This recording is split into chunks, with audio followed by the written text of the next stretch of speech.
warahmatullahi wabarakatuh. Halo semuanya, kembali lagi dengan kami di BBS Bincang-Bincang Santai. Oke, kali ini kita akan membahas salah satu fase paling penting dalam pembukuan Al-Quran, yaitu fase pengumpulan Al-Quran pada masa Khulafaur Rasyidin yang pertama. Di sini saya tidak akan sendirian, melainkan akan ditemani oleh dua narasumber kita, mahasiswi dari UIN Salatiga. Langsung saja kita panggil, yaitu Mbak Siti Daroja dan Mbak Yun Humayroh.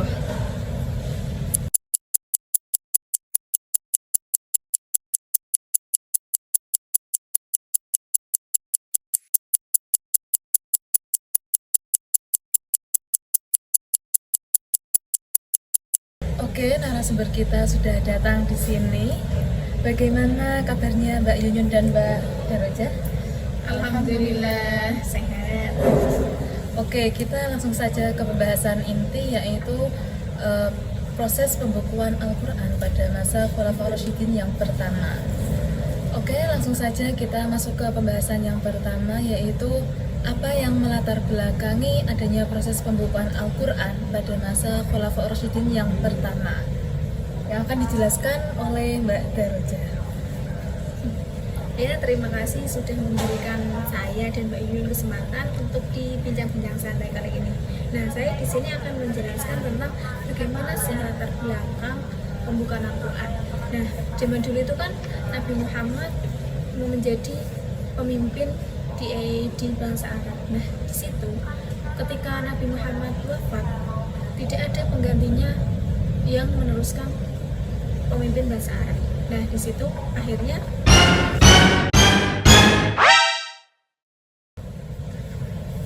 terima kasih untuk Mbak Ika karena telah memberikan kesempatan kami di BBS kali ini. Nah, di sini saya akan membahas bagaimana sih latar belakang pembukaan Al-Quran. Nah, pada zaman itu Nabi Muhammad pemimpin bahasa Arab wafat, tapi tidak ada pemimpin yang menggantikannya. Nah, Nabi Muhammad itu tidak menunjuk siapa yang akan menjadi pemimpin setelah Nabi Muhammad. Nah, dari situ para sahabat bermusyawarah untuk memilih salah satu yang akan menjadi khalifah pertama, yaitu menjadi pemimpin pertama setelah Rasulullah. Nah, di situ sahabat akhirnya sepakat untuk memilih yaitu Abu Bakar. Nah, di zaman itu banyak sekali orang-orang yang murtad dan juga banyak orang yang ikut di medan perang. Nah, di zaman Abu Bakar itu terjadi perang Yamamah. Nah, di perang Yamamah itu mengumpulkan 70 orang hafid Al-Quran, dan dari situ Umar bin Khattab menyimpulkan kepada Abu Bakar bahwa bagaimana jika Al-Quran dibukukan. Awalnya Abu Bakar menolak. Kenapa dibukukan? Karena Nabi Muhammad tidak dari Nabi Muhammad kan tidak merekomendasikan dan tidak mengutus untuk membukukan.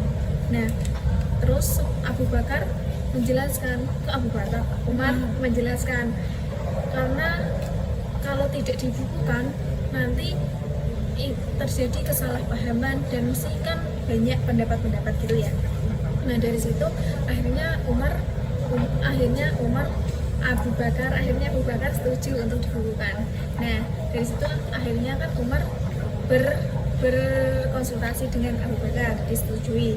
Nah, dari situ Umar dan Abu Bakar ke Zaid bin Thabit, karena Zaid bin Thabit adalah orang yang menjadi penulis Al-Quran. Nah, awalnya Zaid juga kaget, kenapa sih harus ada pembukuan. Zaid menolak karena merasa tidak pantas ya. Nah, dari situ akhirnya diceritakanlah khawatiran Utsman dan Abu Bakar. Nah, akhirnya diterima oleh Zaid bin Thabit, tapi Zaid bin Thabit agak ragu gitu. Terus sahabat-sahabat dikumpulkan, bagaimana kalau dikumpulkan? Akhirnya sahabat setuju. Nah, dari situ Zaid bin Thabit membuat 2 syarat untuk pembukuan itu. Terus ditambahi Abu Bakar 1 tadi, jadi menjadi 3 syarat. Nah, syarat pertama yaitu harus ada 2 orang penghafal Al-Quran.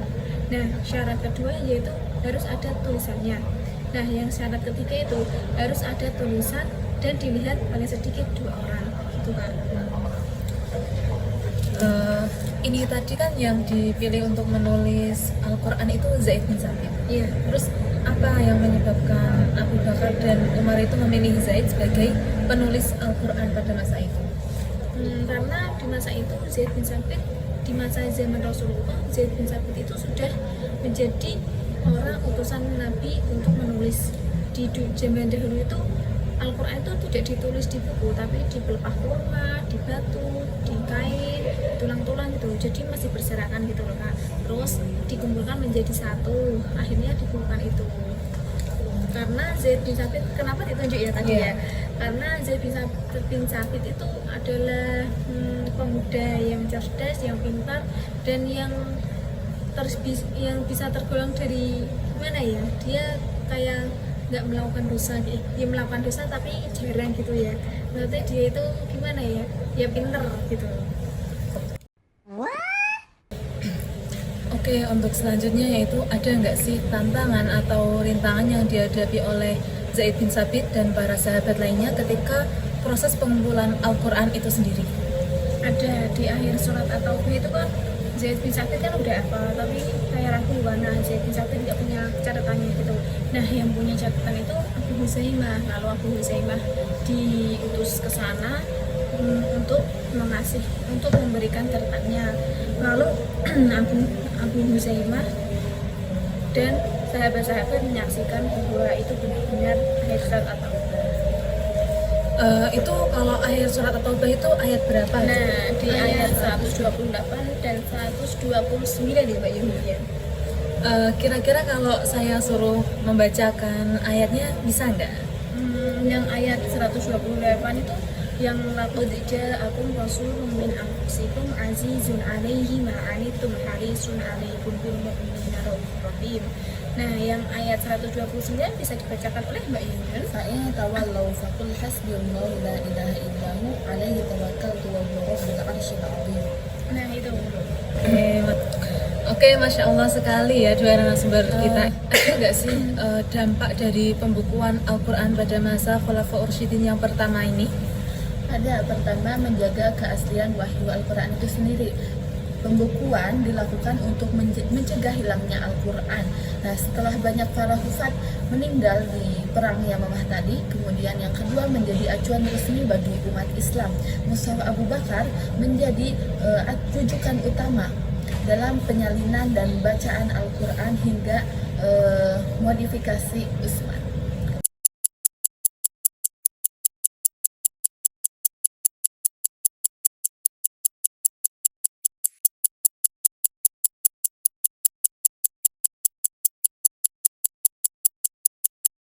Yang ketiga yaitu memudahkan dan penyebaran dan pengajaran.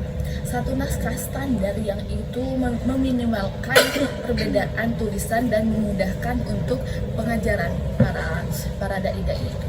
Kemudian yang keempat, dasar mushaf Utsmani, yaitu mushaf yang disimpan Hafsah binti Umar tadi kemudian digantikan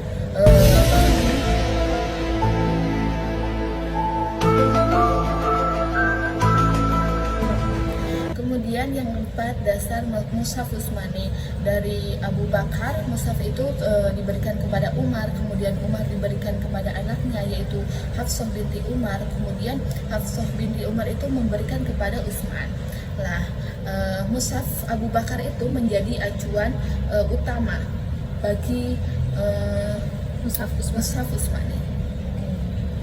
Oke, jadi dampaknya yaitu bisa kita rasakan sampai sekarang yaitu adanya mushaf Utsmani itu karena adanya proses pembukuan Al-Quran pada masa Khalifah Abu Bakar dan Umar itu sendiri. Oke, cukup sekian ya mungkin bincang-bincang kali ini, bisa kita lanjut kapan-kapan, mungkin saya undang lagi. Terima kasih atas waktunya untuk Mbak Darojah dan Mbak Yunyun yang telah menyempatkan datang ke podcast kali ini. Udah dari kita, saya Minhatur Rahmah, Saya Siti Darojah. Dan saya ini Humayma. Sampai jumpa di lain hari. Dadah, see you. 3 days later.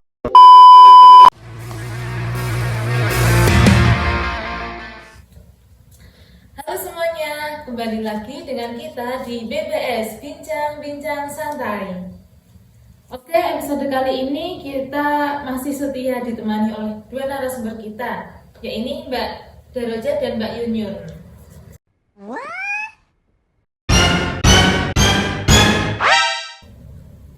Oke, di episode kali ini kita akan mengupas lebih dalam tentang proses pengumpulan Al-Quran pada masa Khulafaur Rasyidin yang pertama, yaitu pada masa Abu Bakar dan Umar bin Khattab. Sebelumnya, kemarin kita sudah membahas tentang apa yang melatar belakangi adanya proses pengumpulan Al-Quran ini. Kemudian, mengapa Zaid itu dipilih oleh Abu Bakar dan Umar sebagai sekretaris atau penulis Al-Quran pada masa itu. Kemudian ada lagi apa dampak dari pembukuan Al-Quran itu sendiri, serta bagaimana proses pengumpulan Al-Quran pada masa itu. Kali ini saya akan memberikan beberapa pertanyaan lagi untuk dua narasumber kita. Yaitu yang pertama, jika tidak ada usaha pengumpulan Al-Quran pada masa itu, apa yang akan terjadi pada masa sekarang ini?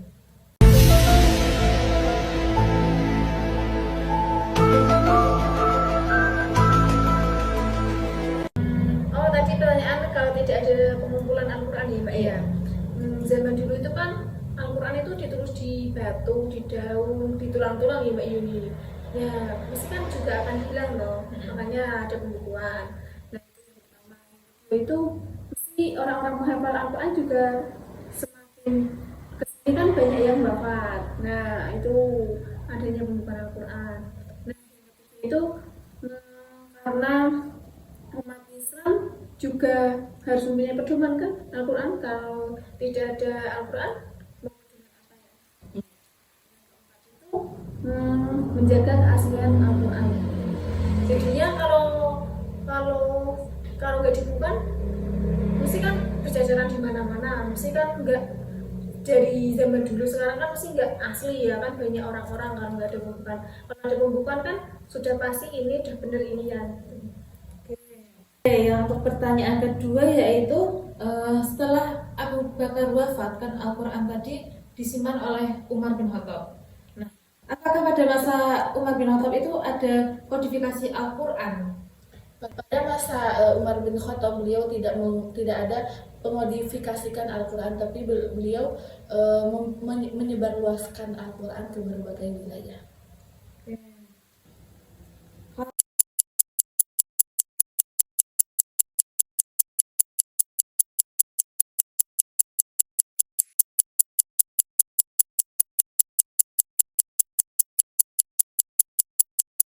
Oke, jadi dapat disimpulkan bahwa jika tidak ada pengumpulan Al-Quran maka Al-Quran itu akan hilang Dan keasliannya nggak terjaga ya.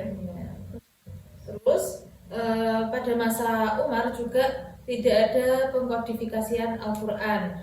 Beliau melakukan kebijakan yaitu perluasan penyebaran Al-Quran itu agar bisa dibaca oleh orang-orang Muslim lainnya.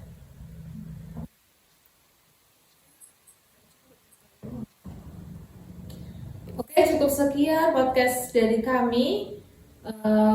Kurang lebihnya kami mohon maaf. Saya Minhatur Rahmah. Saya Siti Daroja. Saya ini semua. Sekian, wassalamualaikum warahmatullahi wabarakatuh. Waalaikumsalam warahmatullahi wabarakatuh. Dadah. Tamatnya sudah akhir sekali. Terima kasih dan jumpa lagi.